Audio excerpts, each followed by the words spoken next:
I'm Meg with the Gamer, and I'm here with... Jack Ratcliffe from Noun Town.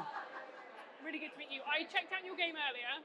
Yes. I am terrible with languages. Good. But I really want to learn languages. Perfect. And we're perfect for you. That is... In the past, I've tried Japanese and Italian and failed miserably at both. So I tried to learn Japanese on your one. And you're fluent now. That is absolutely. 3 minutes I'm in. done now. Yeah, this is me done. I know the languages. I'm all good. Yep. And but obviously originally the game started in VR. Yes. Yep. Was there a reason why it was in VR first? Did you find that helped with learning, having people kind of see it in that 3D space? Yeah, so I actually have a PhD in virtual reality and embodied cognition. So the idea that how you act and behave and do things in virtual reality impacts how you think and learn. So all of Noun Town stems from that historic research. And then because my research was in virtual reality, it made sense to make the first version in that, where you could touch and move and arrange your room around you. And what we found was it wasn't just that embodiedness that people really liked about the game or found compelling. They just liked the fact that you're in this cute environment that's very cozy and likable, and you get to arrange your space, and you get to kind of take ownership of your learning in a 3D way. So when we released the VR version, people were like, can you please make a desktop version? Can we please? And we went, of course, if you want to play it, we will definitely make it. And honestly, the desktop version, because the original version was for the Quest 2, there's limitations on the processing power, etc. With PC, you can kind of throw that out the window. So we've thrown in way more effects, the graphics are better, we've got better anti-aliasing on things. So it actually looks, I hope you liked it. Yeah, I did like it. Plus, I suppose bringing it to desktop, it opens up the audience of how many people you can reach, how many people can play it. Yeah, that's also exactly, with the Quest 2 launch, it's also on Steam VR, but there's not that many Steam VR players. Quest 2, there's about 20 million people who have Quest 2s. They are all North American, 75%, 80% of Quest 2 users are North American. They're looking to learn Japanese, Chinese, etc. Now when we bring it to desktop, we can go across the entire world, and anyone who wants to learn a language, if you're Chinese and you want to learn English, that is coming into the desktop game. And so now we've got maybe 1 billion people who can potentially learn language in a lot more fun and interesting way. And we're super excited to bring that out to people. So I imagine most people that want to learn a language, like me, have tried countless things from Duolingo to, buying Everyone books. says Duolingo. Everyone says Duolingo, I bet they do. Everyone gets sick of that green owl. Yeah. But what makes Noun Town stand out from all these other tools that people could potentially use? Yeah, so there's a couple. One of the big things we think about a lot is motivation. And there's this a theory about motivation, which is there are 2 types, right? Intrinsic and extrinsic. And extrinsic is you have to do this to get good grades, to get a good job. Here is a streak, which means you keep your number up over these possible weeks, Duolingo. Whereas intrinsic is I want to do this because it's fun. I want to do this because I feel good doing this. And that's what most computer games are, right? I want to play this game because I'm enjoying it. And someone asked me, they were like, how do you get people to play your language learning game? And I'm like, because they want to play our language learning game. So what we've tried to do, we've tried really hard to do, is design a game that is a game that is fun and that is compelling, and then also you learn languages from it. Because when you play Street Fighter, you learn the moves, you learn the combos, you learn the combinations. I spent about 60 hours just learning the beginning of Dota 2, and then I played it for more hours than I want to admit. And so that's it, you learn. Games teach you things. Yeah. What we're saying is they can teach you things that transfer over to your real world language learning. And so one of the main things for us was that sense of motivation. I want to color in the island. I want to arrange my space. I want to take ownership. The second thing is language learning is much, much more effective when you've got this sense of agency and this ability to interact with places. So we make all of our items interactable in virtual reality and in desktop. That's super rare in VR. In VR, normally you go into a world, it's I can pick up this gun, I can pick up a magazine. Us, you're pick up everything, right? Pick up your helper robot, stick a cat on top of it, stick a plate on his head, do what you want. Because it's super tactile, you can achieve what you want to achieve. And that, I think, also is really stimulating, and it's linked to very strong learning outcomes. So those are kind of the 2 main threads. One is that sense of motivation, of wanting to play, and that making you want to learn. And the other, being able to kind of interact freely in this space and achieve what you want to achieve inside the game, which has really strong learning outcomes. That sounds really good. Obviously, for the bit I played, it was quite basic. I didn't get far in it. I learned 2 words, which I'm not going to butcher. But how complicated does it get? Because obviously learning languages is a complicated process. So how advanced does Noun Town get? That is a great question. So at the moment we say it gets you to, there's a European framework of language learning. And we say up to A2 level, which is advanced beginner. Okay. The whole game is based on being able to speak and have a word recognized, which doesn't work super well in this I did find that out the hard way, but you could skip it, couldn't you? Yeah, you can skip it. So I was like, oh, thank God. So what we try and do, there's a thing called the production effect, which is when you're learning another language. If you say the word out loud, you memorize it much stronger than if you just go, oh, I've read it, that's definitely a word, or if you listen to it. So we make that a core gameplay aspect. As you say the word, it comes into color, and then you slowly color the entire island with your progress. So the kind of the interaction and the complexity it gets up to is one, making people feel confident about being able to speak, which is a huge thing. The idea of production anxiety. Like when you go to another country, you're like, I've learned all these words, I haven't really said them out loud. Yeah. And then you go to talk to the person, you're like, it literally feels like your tongue is stuck in your mouth. That's what I'm like, because I have a fear of like, even if I know the word on paper, I worry about pronouncing it wrong. Yeah, exactly. So then I just don't try. Exactly. And so what we wanted to do really early on is be like, get you talking and get you saying things out loud, because when you use a language, you're mainly saying it out loud to people. Yeah. So although we get to A2, which is upper beginner, we think that the skills it gives you, being confident in saying things out loud, practicing saying lots of things out loud, going through not just words, but sentences and phrases. There's lessons in the game that teaches you how the grammar is constructed, but we really try to go for a more modern approach, which is not learn how to conjugate verbs, but more learn what to say and use in certain situations, and then feel confident using them in the real world. Yeah. So it's a bit different to how people learn in school, so it's hard to kind of mix that between what the school rating is. But we say upper beginner, and hopefully you'll feel really confident also going into other lessons as well, because you learn languages a whole bunch of ways, I guess, and we want to be one of those ways.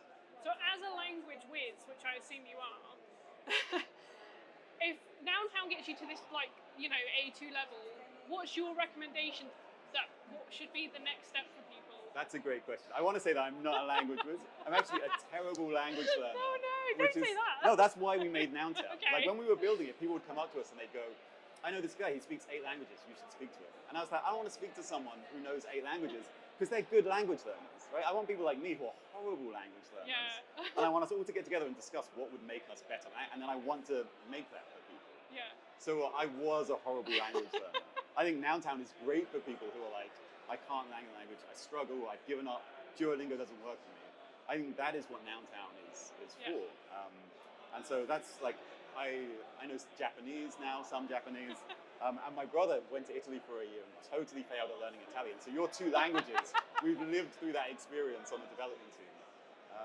So yeah, I would say from this stage going onwards, what we hope with Noun Town, because we don't want to just build it and stop, we want to keep adding content indefinitely. Yeah. And we want to be able to take people from complete beginner to super advanced just inside Noun Town, eventually. So what I'd say is buy Noun Town. And then in future, more versions will come out with more content that will help you grow as we grow as a studio. Yeah. But right now, get it to get you confident. And then go on to group lessons, go on to anything that makes you use the language to do something. If you're looking for a group lesson, find one that's like a task-based group lesson, one that has you talk a lot, one that has you try and achieve outcomes in your interactions, rather than something where you just sit in a classroom and read textbooks. Yeah. So how many languages are available at the moment in Noun Town? So there are, this is embarrassing if I get it wrong, there are 8. There's Japanese, Chinese, Korean, French, German, Italian, Spanish, which is 7. And then we're adding learning English from those languages in the next couple of weeks. Oh, nice. Okay. I noticed when I went to play Noun Town, it was next to another language game. Yeah, right? We've been like turning off their monitor, unplugging their keyboard. I was going to say, have you checked it out? Are you kind of like scoping out the competition? Like... Yeah, you know, it seems to me there's an increasing number of games that are approaching, are trying to like do what we're doing, and I think this is almost the future of education, not just education technology, but education is like taking what games do, which is really stimulate and encourage people and get you to want to play things, and somehow teaching using them. And so the guy next to me, who seems like a super nice guy, I'm not going to mention his game so no one buys it, but it's just for Japanese, and it's a very specific type of interaction. The gameplay is very linked to like the grammatical structure of Japanese, and also it's very much a game where you get to practice that kind of sentence construction by moving words around Oh, okay. in an environment, a more stimulating environment, which is very different from our Yeah, approach. yeah, yeah. And so I think there's distinctly different approaches to what the future is. Yeah. We think ours, obviously, we think ours is the best. Yours is the best, obviously. But we think ours gives you a lot of freedom to construct. It's not like there's a right or wrong. And it's not like you're trying to just construct things. It's like, oh, you can arrange your entire room. If you want, you can take all the words that begin with the same letter and spawn them all in a room and put them all next to each other. And then you can go, okay, now it's easy for me to picture these. It's like a memory palace based on how you want to. And that's very different to other types of more descriptive language learning games. Yeah. But it is interesting to see like multiple developers working on, combining language and gaming so that it does become more broadly available and people can do it. Because, we all have to sit through language classes in school, and I didn't learn well that way. I really struggled through it. So having this kind of new and exciting way to do it, where it's fun, I think does enable people to learn more quickly. For my final question, a bit of a spicier one, I wanted to ask what you thought of the recent Unity stuff. Okay, so I don't want to say this out loud because I won't be very popular with the entire Unity dev community. So for me, having looked at it, because I did immediately look at it, it feels like one, I don't appreciate Unity kind of being able to drop terms on changing your interaction with them very quickly and changing the conditions in which you are paying for things. On the other hand, I do understand that they have to be able to pay for a tool which a lot of us, what we use, to make our game. I saw something from the Rust guys, and they said that they would have paid like 40 grand a year with the current licensing. £40,000 a year doesn't seem a lot for the Rust studio to pay to build on an engine which allows them to run an entire company. So I understand Unity needs to make its money. I feel like because of a lot of people are suggesting moving to Unreal, but Unreal takes 5% of your revenue over $1 million anyway. If you kind of calculate for, say, a $20 game on Unity, it actually works about 1 or 2% revenue, which is actually a lot cheaper than the Unreal fees. So for me, I'm like, there are lots of big questions about Unity's policy, which I don't like. How are installs counted? Are reinstalls counted? What about piracy? How are you going to work with these things? And there's also questions about how they deployed this on us, like hundreds of thousands of people who are using their engine and going, tough, in 5 months you're going to be paying a bunch of money. Yeah. But as a developer, I'm not worried about how it's going to affect our revenue too much. I do want Unity to make better tools. And if this enables that, I also think it's great. I think it's very harmful for free-to-play games who are ad-supported. I saw a lot of conversation about people who, they make about 10 cents per game on their adverts, and then they just sell 1 million copies, and so this will really devastate the economy of that entire ecosystem, which I think is super sad, and they really need to look at how that works. But generally, I feel like that it's not going to be as impactful as it seems that people are talking about. And the alternative, Unreal, although an awesome engine, is still costly. In fact, if I had to complain about something, which is maybe unfortunate, is that how some stores, which I won't name, take 30% of the revenue from every sale. Like you put a game on X platform and they take 30%. Quite a chunk. I think as indie developers, we should be a lot more up in arms about that percentage of fee compared with Unity taking 15 cents after 1 million games sold. And so really there's a wider issue there. I feel the Unity issue wouldn't matter if we didn't have to give away 30% of every single sale. So that's fair. I hope I don't get taken off those platforms now. Please don't share this. We didn't name it, it's fine. So before we close up, was there anything else that you wanted to share about Noun Town other than go and buy Noun Town? You can also wishlist us. That is super helpful. Come join us in Discord. We have a very active Discord community. We've got about 10,000 members, which is awesome. Everyone is super friendly.